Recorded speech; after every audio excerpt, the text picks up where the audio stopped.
Deputy commissioner डेरा गाजी खान मोहम्मद अंसारी माह रमजान में शहरियों को बराह रास्त रिलीफ फराहमी के लिए एक्शन में हैं। उन्होंने इस सिलसिला में मॉडल रमजान बाजार, मेन सब्जी मंडी, अड्डा, रन सर्वर वाली गंदम खरीदारी मराकज और बुनियादी हेल्थ यूनिट से दौरे किए। उन्होंने गंदम खरीदारी, अशियाए खुर्दनोश की कीमतों की पड़ताल और अद्वियात की दस्तयाबी का जायजा लिया।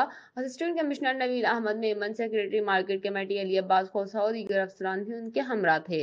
डिप्टी कमिश्नर ने सरवर वाली अड्डा रन के फूड स्टॉक से गंदम खरीदारी के बारे में मालूमात ली, रिकॉर्ड भी चेक किया। उन्होंने स्टाफ को हिदायत देते हुए कहा कि किसानों से गंदम खरीदने का अमल तेज किया जाए।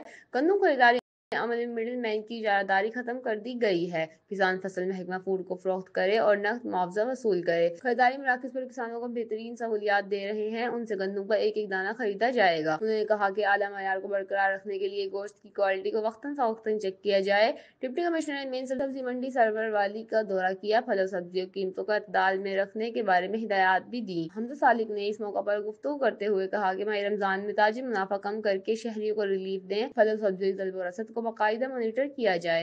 रमजान बाजारों में आटा, चीनी और दीगर अशिया की सप्लाई बढ़ा दी जाए। तमाम स्टॉल्स पर अशियाए खुर्दनोश वाफर मिकदार में मौजूद होनी चाहिए। अशियाई क्वालिटी पर कोई कम्प्रोमाइज ना किया जाए।